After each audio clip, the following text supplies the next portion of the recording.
A estação ferroviária de Auschwitz. A primeira fase caracteriza-se pelo que se poderia chamar de choque de recepção. É preciso lembrar que o efeito de choque psicológico pode preceder a recepção formal, dependendo das circunstâncias. Esse foi o caso, por exemplo, naquele transporte no qual eu mesmo cheguei a Auschwitz. Imagine-se a situação. O transporte de 1.500 pessoas está a caminho há alguns dias e noites. Em cada vagão do trem, se estiram 80 pessoas sobre a sua bagagem, seus últimos haveres. As mochilas, bolsas, etc., empilhadas, quase impedem a visão pelas janelas, deixando livre apenas um último vão na parte superior. Lá fora se divisa o primeiro clarão da aurora. Todos achávamos que o transporte se dirigia para alguma fábrica de armamento, onde nos usariam para trabalhos forçados. Aparentemente, o trem para em algum lugar no meio da linha. Ninguém sabe ao certo se ainda estamos na Silésia ou já na Polônia.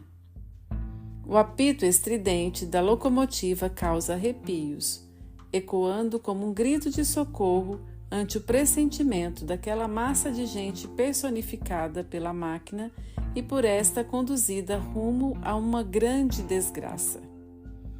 O trem começa a manobrar frente a uma grande estação.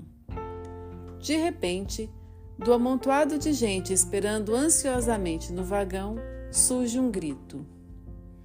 Olha a tabuleta, Auschwitz! Naquele momento não houve coração que não se abalasse. Todos sabiam o que significava Auschwitz. Esse nome suscitava imagens confusas, mas horripilantes de câmaras de gás, fornos crematórios e execuções em massa. O trem avança lentamente, como que hesitando, como se quisesse dar aos poucos a má notícia à sua desgraçada carga humana. Auschwitz. Agora a visão já está melhor. A aurora já permite ver a silhueta de um campo de concentração de colossais dimensões, estendendo-se por quilômetros à esquerda e à direita dos trilhos. Múltiplas cercas de arame farpado sem fim, torres de vigia, refletores e longas colunas de figuras humanas aos farrapos, cinzentas no alvorecer, que avançam exaustas pelas ruas desoladas, totalmente retas, do campo de concentração, sem que ninguém saiba para onde.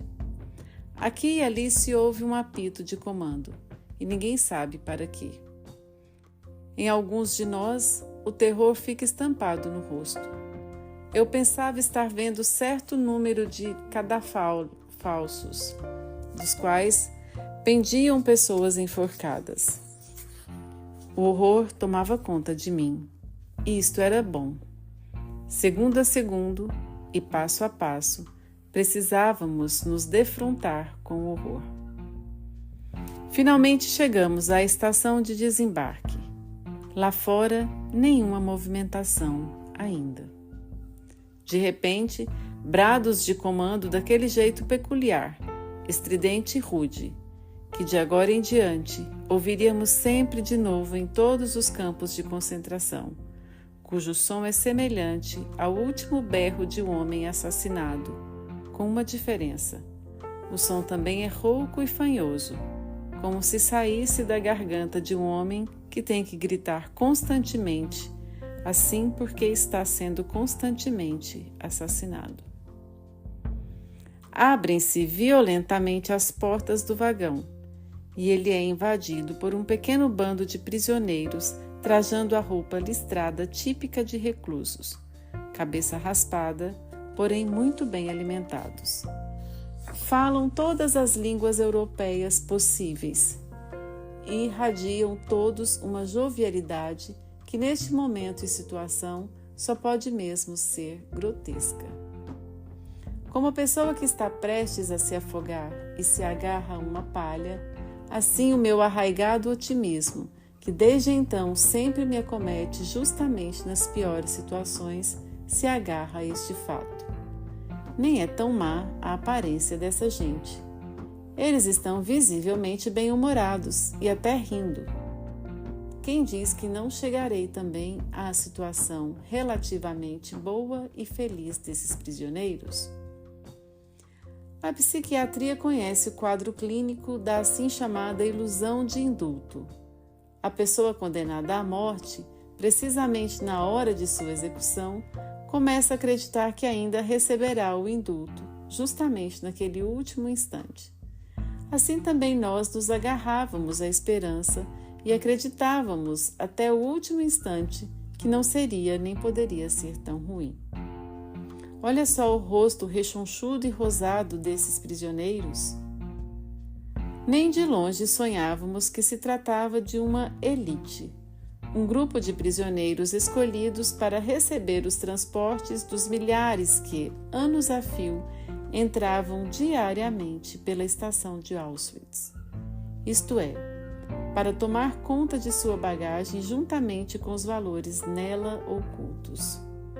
Utensílios difíceis de conseguir naquela época e joias contrabandeadas. Naquele tempo, Auschwitz era sem dúvida um centro singular na Europa da última fase da guerra. A quantidade de ouro, prata, platina e brilhantes que ali se encontrava, não só nos gigantescos depósitos, mas ainda em mãos do pessoal da SS, bem como do grupo de prisioneiros que nos recebia, certamente não tinha paralelo. Certa vez, éramos 1.100 prisioneiros num único barracão, destinado a abrigar no máximo 200, esperando pelo transporte para campos menores, sentados, acocorados ou de pé, no chão de terra, passando frio e com fome. Não havia lugar para todos se sentarem, menos ainda para se deitarem. Num período de 4 dias, recebemos uma única vez uma lasca de pão, de 150 gramas. Naquela ocasião, presenciei, por exemplo, uma conversa em que o encarregado do barraco negociava um prendedor de gravata, de platina, encravado de brilhantes, com um prisioneiro daquele grupo de elite. O grosso desses objetos, entretanto, acabava sendo trocado por aguardente. Não me lembro mais qual era o preço para o tanto de aguardente suficiente para se divertir uma noite. Só sei de uma coisa: esses prisioneiros, de muitos anos, precisavam de algo. Quem vai censurar uma pessoa que se entorpece em semelhante situação interior e exterior? Para não falar dos prisioneiros postos a trabalhar nas câmaras de gás e no crematório, e que sabiam perfeitamente que, passando o seu turno, seriam substituídos por outro grupo, e que seguiriam eles mesmos um dia o caminho daquelas vítimas cujos carrascos eram forçados a ser agora. Esse grupo recebia álcool praticamente à vontade, até do pessoal da SS.